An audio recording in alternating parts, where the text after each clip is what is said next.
Right, so the Houthis in Yemen now have the capability to reach central Israel with ordnance so advanced it can travel the 2,000-kilometre distance between the two nations in under 15 minutes.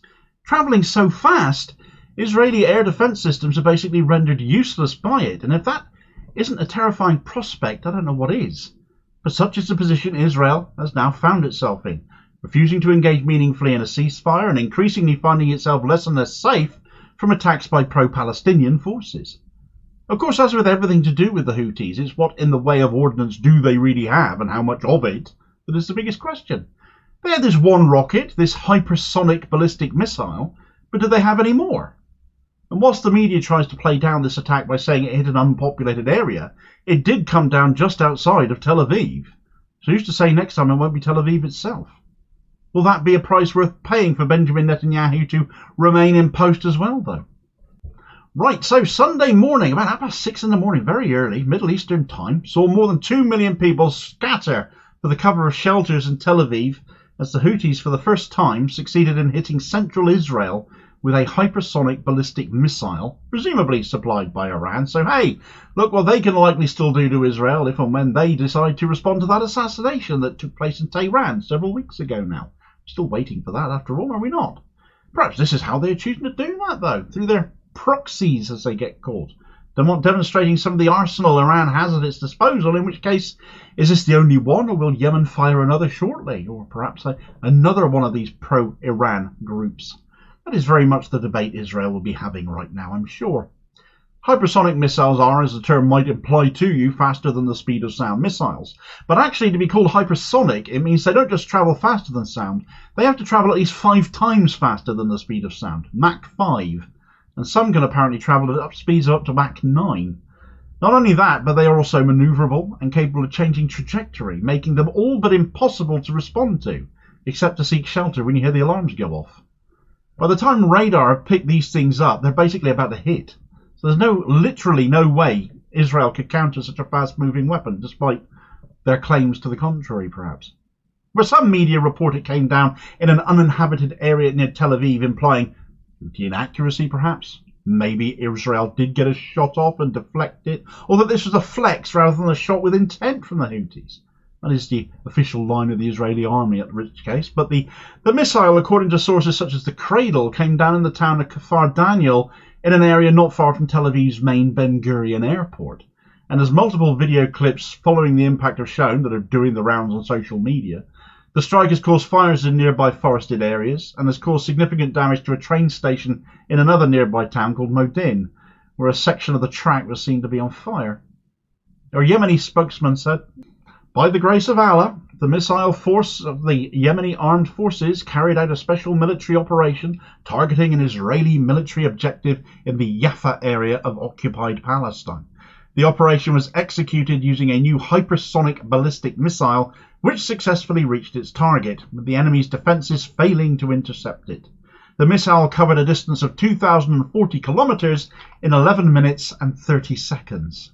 From attacking boats with cheap drones and dinghies to hypersonic ballistic missiles inside 11 months, it's quite the upgrade for the Houthis, showing how determined they are to not stop doing what they're doing until, as has been stated a million times by now, Israel get out of Gaza and engage in a meaningful permanent ceasefire, and certainly Iran are not going to stop supplying them with arsenal to do just that.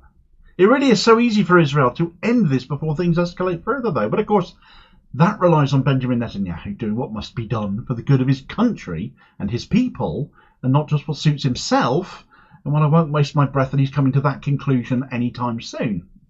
Others in his government are, perhaps. His defence minister, Yoav Gallant, is getting more and more fed up with him over the Israeli position with regards to Lebanon, we're hearing, to the point he might be about to get sacked and replaced with a guy who wants to rout Hezbollah as much as Netanyahu has insisted must be the case in Gaza with regards to Hamas.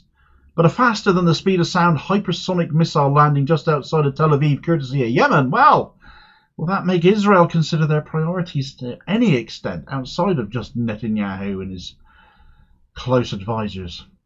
They're fighting a war on too many fronts, in my view, in the vain hope that they can draw more Western nations in. And in the immediate to short or medium term, it just isn't going to happen. It isn't like Israel didn't apparently try, though. According to France 24's coverage, several attempts to intercept the missile were made by both their Arrow defence system and the Iron Dome defence system, and that Israel are examining the results. I think the results speak for themselves, Sunshines. You missed. Houthi claims suggest Israel tried to stop this missile 20 times and failed each time. Of course, that doesn't stop Netanyahu being typically brass-necked and bullish about these things. He just won't learn, and in a typically brazen response to the strike, failed to mention the safety of his own people even once. More just threw his toys out of the pram and threatened repercussions as per usual. Here's what he said. We are in a multi-arena war against Iran's evil axis that strives to destroy us. This morning, the Houthis launched a surface-to-surface missile from Yemen into our territory. They should have known by now that we take a heavy price for any attempt to harm us. Anyone who needs a reminder in this matter is welcome to visit the port of Hadida. Anyone who attacks us will not escape from our arms. Hamas is already learning this in our determined action that will lead to its destruction and the release of all our hostages. He went on a little bit longer. He went on to talk about Hezbollah as well in the north. He just doesn't get that he cannot fight an infinite war on infinite fronts and win, no matter how much arsenal and money the US and others insist on continuing to give him. Where Israel and Hezbollah seem to be getting dragged closer and closer to war, smack talk against Yemen comes with it as well. What if it is Hezbollah that gets supplied with one of these missiles next? They're another so-called Iranian proxy, aren't they? Much shorter distance to travel. What hope have you to intercept that with even less time? And what about your people? The only ones you mention are your hostages in Gaza, and you've killed more of them than you've rescued. Even the IDF is saying as much now. If you cared about your own people, if you cared about these hostages, you wouldn't intentionally screw up every round of peace talks and negotiations, and you certainly wouldn't have something like Hannibal directives to kill your own people rather than let them be taken hostage, such as we saw on the night of October 7th. If Netanyahu thought the Israeli strikes on the port of Hadida would teach Yemen a lesson, he still really does not understand these people. And the fact that they never back away, they never back down. They've literally taken your attack on Hadida and said, here, we're going to raise you one hypersonic missile. Catch it if you can, and who knows if they don't have more. There are reports saying that this missile strike was a probing of Israeli defence systems, that this was another test, not just of the rocket, I suppose, but of the Houthis' ability to actually fire them as well.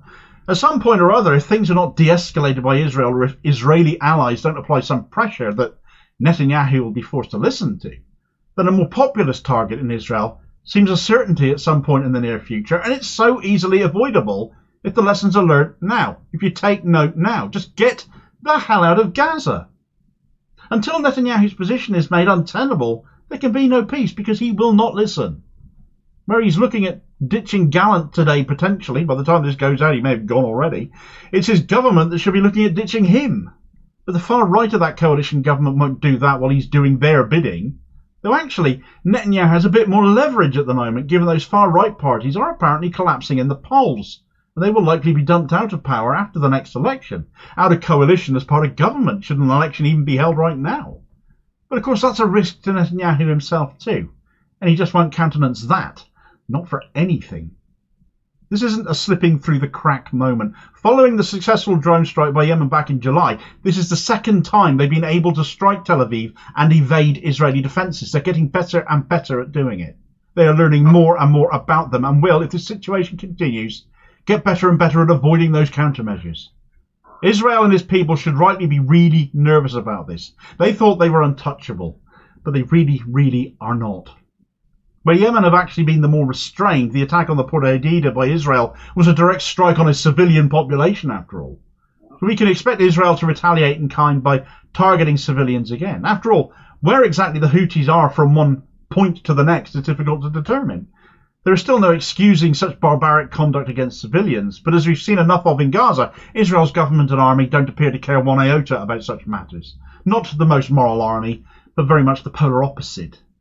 Get the details of the Hadida strike and the Israeli retaliation against Yemen in this video recommendation here as your suggested next watch.